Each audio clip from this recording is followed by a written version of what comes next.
Hola de nuevo, aquí estamos con el nuevo video, el tercero de esta serie que estamos grabando acerca de los puntos vitales a entender antes de estudiar las escrituras. En este punto vamos a hablar acerca de que Dios no necesita ser interpretado por nosotros. Hay muchos que predican la palabra y que enseñan la palabra y cuando les hacen preguntas siempre buscan justificar a Dios. Y nosotros no somos intérpretes de Dios.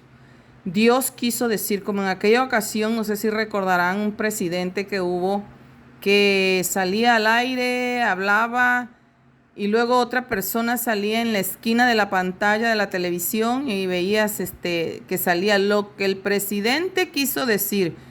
Interpretaba. No. Algo muy particular que tienen las escrituras es que lo que dice es lo que dice. Tenemos que recordar que la Biblia es la voluntad de Dios y que en su gran mayoría son mensajes dados a un profeta para que ese mensaje sea dado al pueblo. Y si nosotros vemos varios textos que vamos a analizar aquí, por ejemplo, vamos a empezar primero con este, que es el que a mí me encanta este texto que está en Éxodo. Estamos en el libro de Éxodo, capítulo 3, es el Éxodo capítulo 3, versículo 14, aquí en el 14. Fíjense bien lo que dice aquí. Y respondió Dios a Moisés: yo soy el que soy. Y dijo: así dirás a los hijos de Israel: yo soy, me envió a ustedes. ¿Por qué esta respuesta de parte de Dios a Moisés? Si ustedes leen el capítulo 3 desde el versículo 1, van a encontrar que Dios llama a Moisés para que regrese a Egipto y saque al pueblo de Israel de allá. Esto lo van a ver por aquí. Y entonces Moisés, todavía un poco titubeante, le dice: ¿Y yo qué voy a decir si me preguntan? Si me preguntan quién me envió, ¿qué le voy a decir? Aquí lo dice el versículo 13. Dice: dijo Moisés a Dios: he aquí que llego yo a los hijos de Israel y les digo: el Dios de vuestros padres me ha enviado a ustedes. Si ellos me preguntaren cuál es su nombre, ¿qué les responderé? Y ahí es donde viene el texto que estamos citando de Éxodo 3:14. Tú les vas a decir que yo soy el que soy, y dijo: así dirás a los hijos de Israel: yo soy, me envió a ustedes. Entonces, esto parece como que un poco ambiguo, un poco así como que, bueno, yo soy, pero no está diciendo su nombre, no está, yo soy.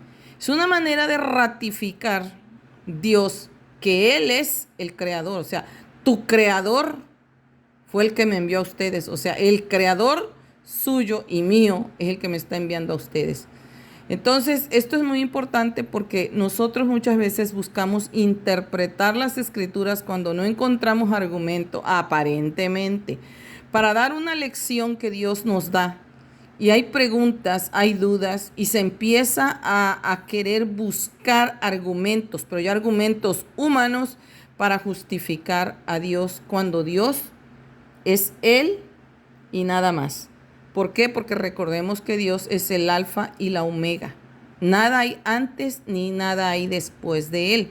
Ahora, ¿cómo podemos ver que nosotros no podemos interpretar a Dios? Fíjense bien, los profetas de Dios fueron elegidos en distintas etapas de la historia humana por parte de Dios para que ellos fueran un mensajero a través del cual dieran un mensaje al pueblo. Yo pudiera darles muchas citas, pero yo les voy a dar otra nada más, aparte de la que acabamos de leer, que está en Apocalipsis, donde nosotros vamos a ver que Dios manda un mensaje a través de un ángel, luego el ángel lo da a su siervo el profeta y luego el profeta lo da al pueblo. ¿Y esto qué quiere decir? Bueno, que Dios cuando da un mensaje, el enviado, el mensajero que va a dar el mensaje, no va a dar el mensaje de una manera en que como cree que fue lo que Dios le dijo. Ahí en Éxodo, por ejemplo, más adelante vamos a ver cuando, después de que Moisés saca al pueblo de de Egipto, Dios le da instrucciones de que construya un tabernáculo.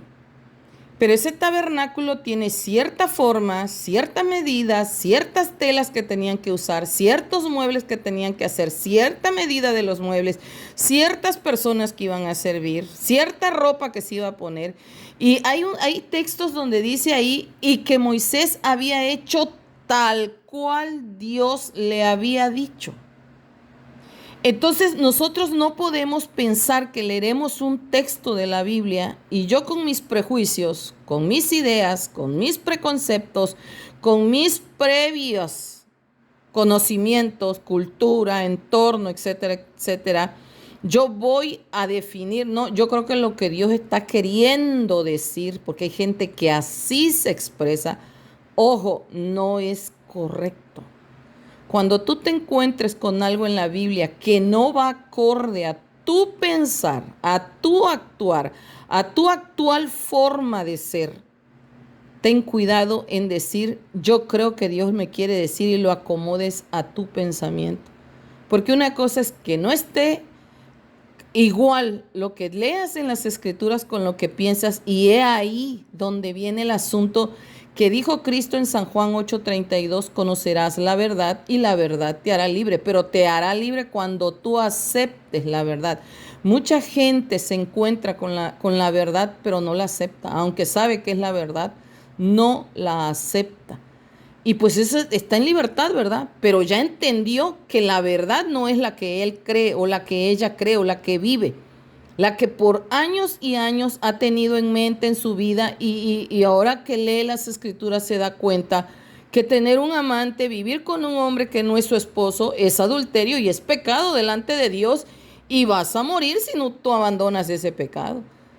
Pero mucha gente justifica así como el robo, el decir mentiras, el engañar, el traicionar, y podríamos mencionar un montón de cosas. Ahora, yendo al punto aquí, vamos a ver. En Apocalipsis capítulo 1 dice, la revelación de Jesucristo. Versículo 1 dice, la revelación de Jesucristo que Dios le dio para manifestar a sus siervos. ¿Quiénes son sus siervos? Sus hijos, su pueblo, su iglesia en el mundo. Las cosas que deben suceder pronto, dice. Y la declaró enviándola por medio de su ángel a su siervo Juan. Oigan muy bien. Dice ahí que Dios le reveló un mensaje a su Hijo Jesús y que necesitaba que ese mensaje le llegara a sus siervos, o sea, a ti y a mí. Entonces, ¿cómo hizo Jesús para que nos llegara a ti y a mí? Ah, bien. Resulta que Dios se la da a Jesús, Jesús se la da al ángel y el ángel se la da al profeta Juan. ¿Y cuál es ese mensaje? La carta de Apocalipsis, el mensaje que está descrito en Apocalipsis. Entonces, viene el versículo 2, dice, que ha dado testimonio de la palabra de Dios. Juan estaba dando testimonio de la palabra de Dios y del testimonio de Jesucristo y de todas las cosas que ha visto. Recuerden que este apóstol que escribe el libro de Apocalipsis es el Juan del Evangelio, el que escribe el Evangelio de Juan, que es conocido como el discípulo amado de los 12, era el más joven. Y él fue el último que quedó de los 12 y fue exiliado en la isla de Patmos. Y en ese exilio es donde Dios le da este mensaje. Ahora vean el versículo 3. Bienaventurado, en otras palabras, bendecido el que lee. Y también los que oyen las palabras de esta profecía y guardan las cosas en ella escritas, porque el tiempo está cerca. Así que en el contexto de lo que dijimos antes de leer este texto, ustedes se dan cuenta que aquí, al yo leer lo que dice Apocalipsis, que son cosas terribles, porque no son nada halagüeñas, hasta el final que habla de una nueva vida en el cielo con el Señor, antes de ese final que está en el capítulo 22, 21, es puras bestias, calamidades, cosas terribles que hay, pero es una profecía. Y una profecía, ¿qué cosa es? Dios nos anticipa qué va a suceder en el futuro. Ojo con esto. Cuando Dios ha dado las profecías, no es que está diciendo qué va a hacer en el futuro en cuanto a todas esas noticias que hay en la Biblia de desgracias, porque hay muchas calamidades, por ejemplo, específicamente en el libro de Apocalipsis, que habla este libro para este tiempo final, pero no implica que todas las va a hacer Dios, sino que Dios miró hacia el futuro y vio que iban a ser los hombres. ¿Qué condición tendría el mundo? Y las cosas que iban a provocar que el Espíritu de Dios se retirara de la tierra, y entonces iban a venir muchas calamidades. ¿Por qué? Porque no hay que olvidar que en este mundo hay un ser que es enemigo de Dios y es enemigo de la humanidad. Y él va a tener más libertad en la medida que el Espíritu de Dios se retire del mundo. Él va a tener más libertad de hacer daño, pero también de usar a hombres y mujeres perversos que no quieren leer esta profecía, que no la oyen y que tampoco la cumplen, y van a ser instrumentos del enemigo para que se surjan y se hagan muchas cosas terribles para este tiempo final, antes de que venga nuestro Señor Jesucristo. Entonces, el profeta, en lo que escribió aquí en el libro de Juan, en el libro de Apocalipsis, pues él escribió el mensaje que recibió. Él no podía cambiar, él no podía decir, no, esto se va a escuchar muy feo. ¿Cómo voy a escribir aquí? Esto los va a asustar, mejor les voy a cambiar, mejor les voy a poner así, mejor le voy a decir acá. No, él tenía que decir tal cual lo que Dios decía, aunque eso implicara que la gente, mucha gente que tristemente hasta el día de hoy no quiere aceptar esta verdad. Pero hoy día nosotros somos testigos del cumplimiento de estas profecías y vamos a ver todavía más día con día. Entonces, el punto es, nosotros no vamos a interpretar a Dios ni tampoco lo vamos a justificar. Dios es, Él es el gran yo soy, y su palabra, ¿qué es lo que revela? Su santa voluntad. Ahora, si tú y yo conocemos esta verdad como Dios quiere, y como dice exactamente el versículo 3 del Apocalipsis 1, en que la leemos, pero también las entendemos, eso implica que las oigo. Yo no echo en saco roto los consejos de Dios, sino que les pongo atención y yo empiezo a pedirle a Dios ayuda para abandonar el pecado en el que vivo. Y entonces dice que yo lo guardo su voluntad. Entonces yo voy a hacer, ¿qué cosa? Bendecida. ¿Por quién voy a ser bendecida? Por el Padre, que fue el que envió este mensaje.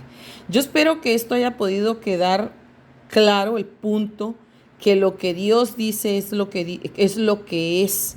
Muchas veces nos topamos con la Escritura cosas que no nos gustan, que no van de acuerdo a lo que pienso, a lo que quiero, a lo que persigo, a lo que creo. Pero eso es una cosa muy diferente para decir que como no creo en esto o esto no me parece, lo quito y lo pongo así, porque eso no debe ser. La palabra de Dios es su voluntad expresa y nosotros tenemos que respetarla. Entonces, espero que con este punto, pues ya hayas comprendido un poquito más qué implica que nosotros podamos comprender estas atenuantes antes de empezar a leer las Escrituras, porque nos vamos a encontrar con muchas cosas que no nos van a gustar. Así que es importante que en la medida que vayas aprendiendo estos puntos, pues tú vas a ir avanzando y te va a quedar muchísimo más claro, vas a comprender mejor la palabra de Dios y vas a notar cuánta bendición hay en ella. A veces parece que la Biblia solo son cosas negativas, cosas catastróficas, pero más que eso, es un libro lleno de muchísimas bendiciones para cada uno de nosotros. Que hasta aquí este punto y nos vemos en la próxima.